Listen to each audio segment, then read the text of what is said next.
गीता का सार, श्री कृष्ण का जीवन परिवर्तनकारी संदेश। अर्जुन, धनुष नीचे रख दिया और कहा, हे माधव, मैं युद्ध नहीं कर सकता, ये मेरे अपने हैं। और तब मुस्कुराते हुए कृष्ण बोले, अर्जुन, यही वो क्षण है जब तुझे अपने भीतर झांकना है। अध्याय 1, आत्मज्ञान का प्रारंभ। कृष्ण बोले, हे अर्जुन, तू जिस शरीर को अपना मान बैठा है वो नाशवान है। जिस आत्मा को तू नहीं देख पा रहा वही अमर है।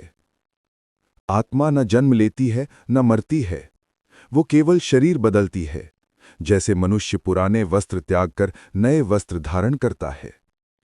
अर्जुन चुप था, पर कृष्ण के शब्द उसके भीतर गूंज उठे। अध्याय 2, कर्तव्य का धर्म। हे अर्जुन, कृष्ण ने कहा, तेरा अधिकार केवल कर्म करने में है, फल पर नहीं। कर्म कर, लेकिन आसक्ति छोड़ दे, क्योंकि जब तू परिणाम की चिंता छोड़ देता है तभी तू सच्चे अर्थों में कर्म योगी बनता है। कर्म ही पूजा है, कर्तव्य ही भक्ति है, और निस्वार्थ कर्म ही मोक्ष का मार्ग है। अध्याय 3, मन और नियंत्रण। मन बड़ा चंचल है अर्जुन, ने कहा। कृष्ण मुस्कुराए, हां अर्जुन, मन चंचल है पर साध्य है। मन को वश में करने वाला व्यक्ति स्वयं को जीत लेता है। जो मन का दास है वही संसार का दास है। जो मन का स्वामी है वही ईश्वर के निकट है। ध्यान और संयम से मन को वश में कर, फिर देख, सारा संसार तेरा मित्र बन जाएगा। अध्याय 4, जीवन और मृत्यु का रहस्य। कृष्ण ने कहा, हे पार्थ, मृत्यु से डर मत। जिसका जन्म हुआ है उसका मरना निश्चित है, और जो मर गया उसका जन्म फिर होगा। इसलिए शोक मत कर, जो आया है वो जाएगा ही, पर आत्मा अमर है, अजर है, अविनाशी है। मृत्यु एक द्वार है जहां से आत्मा आगे की यात्रा पर निकलती है। अध्याय 5, भक्ति और समर्पण। जो कुछ भी तू करता है, जो कुछ खाता है, अर्पण करता है, वो सब मुझे समर्पित कर। जब कर्म ईश्वर के नाम से किया जाता है तो उसका बंधन नहीं रहता। भक्ति का अर्थ केवल पूजा नहीं, बल्कि हर कर्म में ईश्वर को अनुभव करना है। जब तू हर कार्य में प्रेम और श्रद्धा से भर जाएगा, तब तू मुझ में और मैं तुझ में समा जाऊंगा। अध्याय 6, समान दृष्टि, सब में ईश्वर। अर्जुन, जो ज्ञानी व्यक्ति है वो सभी प्राणियों में एक ही आत्मा देखता है, चाहे वो ब्राह्मण हो, गरीब हो, जानवर हो या शत्रु। सच्चा योगी वो है जो सभी को समान दृष्टि से देखता है। दूसरों में दोष ना देख, पहले अपने भीतर झांक। ईश्वर हर हृदय में निवास करता है। अध्याय 7, शक्ति और विश्वास। जब तू असंभव को संभव बनाना चाहे तब याद रख, ईश्वर तेरे भीतर है। तेरी शक्ति बाहरी नहीं, तेरे विश्वास में छिपी है। विश्वास वो अग्नि है जो अंधकार को मिटा देती है। जिसका विश्वास अडिग है उसके लिए कोई भी कार्य असंभव नहीं। अध्याय 8, मोह का त्याग।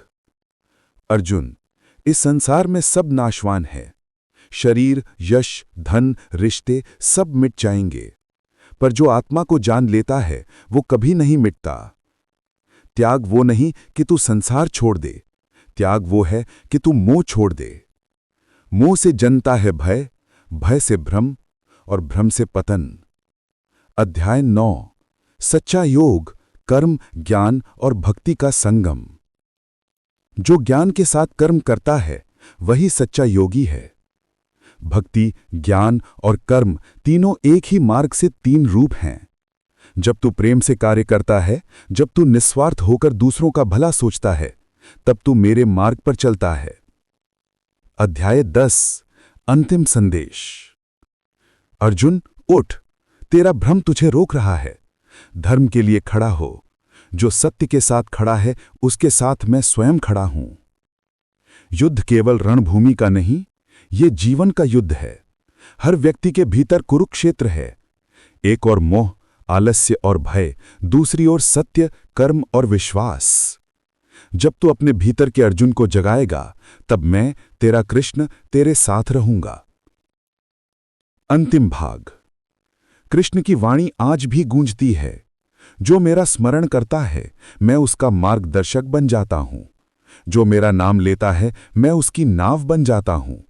तो हे मानव, अपना कर्म कर, धर्म पर स्थिर रह और हर कार्य में ईश्वर का अनुभव कर। यही है गीता का सार। कर्म कर, फल की चिंता मत कर। जो हुआ वो अच्छा हुआ, जो हो रहा है वो अच्छा हो रहा है, जो होगा वो भी अच्छा ही होगा। समापन।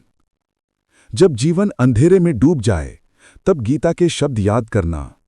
कृष्ण तेरे साथ हैं, तेरे भीतर हैं। बस विश्वास रख और अपने धर्म के मार्ग पर चल। ओम। मनुष्य अपने कर्म से ऊंचा या नीचा बनता है। कर्म ही पूजा है और सच्ची पूजा वही है जो निस्वार्थ हो।